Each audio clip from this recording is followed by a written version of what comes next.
Salut, moi c'est Ténébreuse sur le serveur E4. Pour une fois, je me décide à commenter une vidéo de Dofus. Alors là, je vous présente le Chevalier de Glace. C'est un avis de recherche sur Phégos 3. Bien sûr, je ne commande pas en direct live, donc il risque d'y avoir des décalages. C'est un monstre qui a 32 000 points de vie. Niveau résistance, il vaut mieux avoir des personnages feu et eau qui tapent d'assez loin. Parce que si vous restez au corps à corps sur une zone de 3 cases, vous allez prendre assez cher. De toute façon, vous allez le voir. En restant près de lui, il tape environ du 2200 dans ces eaux-là. Sinon, il tape surtout à distance, très loin notamment, et parfois en zone. Ça va aux alentours de 1000 dégâts. Il faut surtout pas le pousser ni retirer de PA ou de PM, sinon il passe en état invulnérable pendant 2 tours. Déjà qu'il est assez incontrôlable, il vaut mieux éviter ce genre de cas. Je vous conseille surtout d'avoir un panda dans votre équipe pour pouvoir le porter et le lancer au loin, et surtout de lui mettre des vulnérabilités. Il n'y a que comme ça que vous pourrez le déplacer vraiment, parce que sinon vous ne pourrez pas gérer ce monstre là. Il vaut mieux avoir une grande map. Là par chance on a eu le chevalier seul, il n'y a pas eu d'autres monstres. Bon, on voit pas le nombre de tours, mais j'ai pas commencé la vidéo dès le début. Et à vrai dire, on pensait même pas du tout le gérer, tellement c'était... vu les dégâts, vu sa vie, parce qu'en plus de ça, il peut se régénérer. Lorsqu'il tape des personnages qui sont situés à 3 cases de vie maximum. Et comme si ça ne suffisait pas, il peut aussi faire bon et se rapprocher pour pouvoir achever quelqu'un très facilement. Donc pour le combat là, on a pris, par pur hasard, on a pris des personnages de des amis de notre guilde. C'est-à-dire 2 sadis fourbes, enfin fourbes, plutôt au feu. Un ossa, un kra, un eka, un panda, un sacri, enfin c'est la mienne qui n'a servi à rien. Et bien sûr un ennemi. Le Samonas a réussi à ressusciter un sadi qui était mort au passage.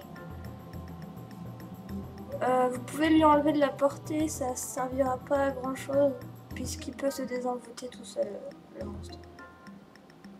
Donc vraiment il faut jouer avec un panda et surtout rester loin, ne pas aller au corps à corps avec lui.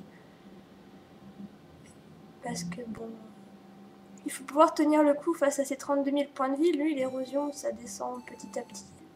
Finalement il n'y a pas besoin de jouer érosion avec lui si on reste loin vu qu'il ne se régénérera pas. Par contre, vous allez prendre de l'érosion, donc il faut faire attention à ça. Et aussi, si vous boostez vos alliés en vitalité, faire attention à ce que, une fois désenvoûtés, ils puissent tenir le coup.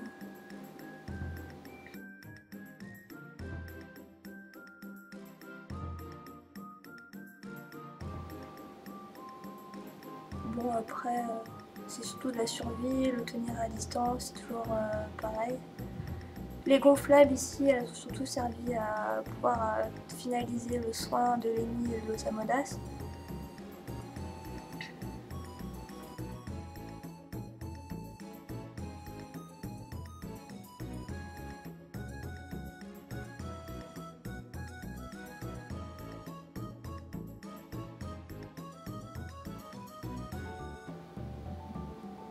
Donc pour ce combat là, si vous prenez un sacreur, il vaut mieux le laisser en arrière pour qu'il puisse faire douleur sur les personnages et sacrifice au besoin. Mais il pourra vraiment pas jouer. Donc un Kra est bien entendu le bienvenu, surtout pour expiation lorsque le Chevalier de Glace va lancer bon. Il semblerait que l'intervalle de relance soit de 3 ou 4 tours pour bon. Et il se désenvoûte tous les 2 tours. Quand il tape à la distance en zone, il peut affliger sur les personnages le sort poisse des SRAM, c'est-à-dire minimisation des jets aléatoires. Mais en plus de ça, quand il tape, il retire moins 50 dommages pour gagner 50 dommages. Ce qui fait qu'il tape de plus en plus.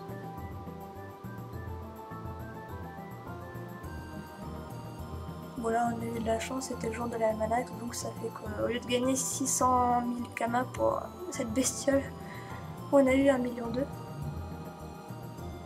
C'est quand même pas mal. Surtout que là, 32 000 points de vie suite à la mise à jour des corps à corps, on les sent passer. On a quand même mis 1 heure. J'ai accéléré énormément la vidéo pour pas que ça fasse trop ennuyant.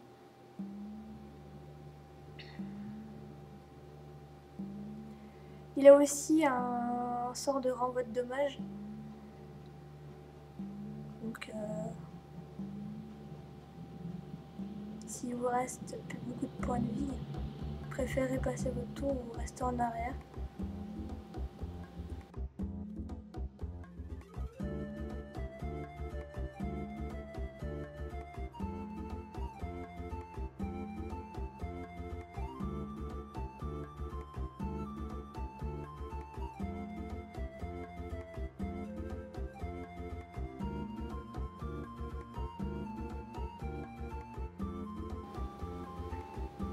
Donc là on voit bien, tant que les personnages restent à distance, c'est tout à fait gérable. Dès qu'on est au corps à corps, c'est pas possible du tout.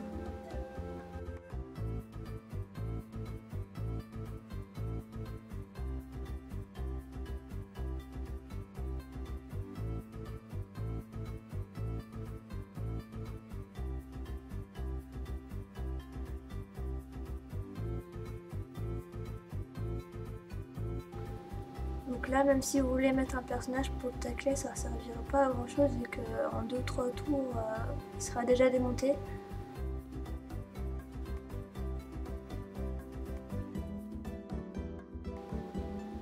Il faut de la patience.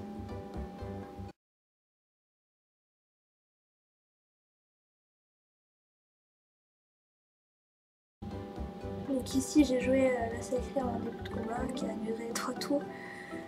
Et la panda qui a quand même bien servi malgré toute l'érosion que j'ai pris.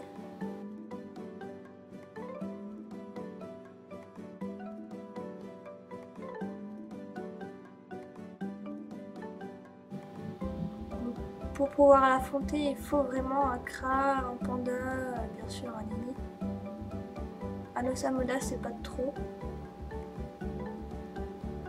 Mais ne surtout pas le pousser ni enlever de PA et de PM. La portée, pas tellement.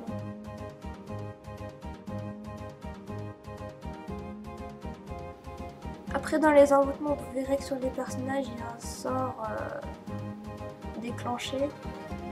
On n'a pas tenté le diable, mais on pense que c'est suite à des dégâts de poussée.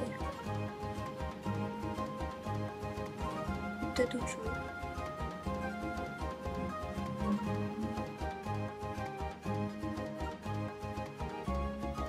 Là, on voit quand même que les boosts donnés par l'Osamodas ne sont pas négligeables.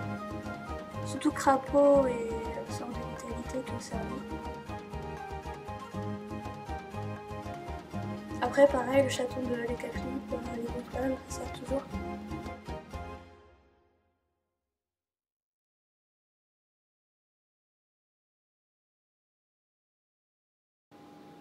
Voilà, je vais vous laisser regarder jusqu'à la fin de la vidéo.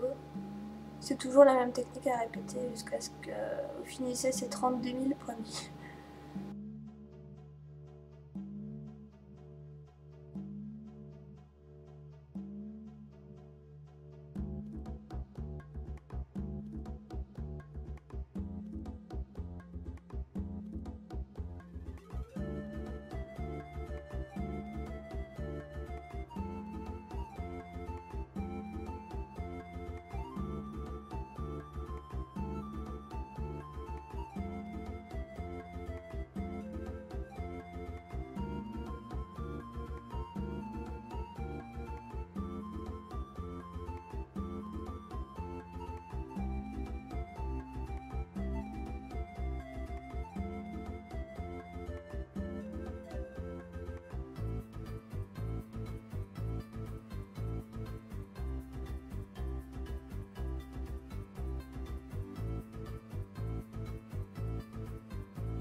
Voilà, j'espère que la vidéo vous aura plu ou du moins qu'elle vous aura aidé à affronter le chevalier de glace.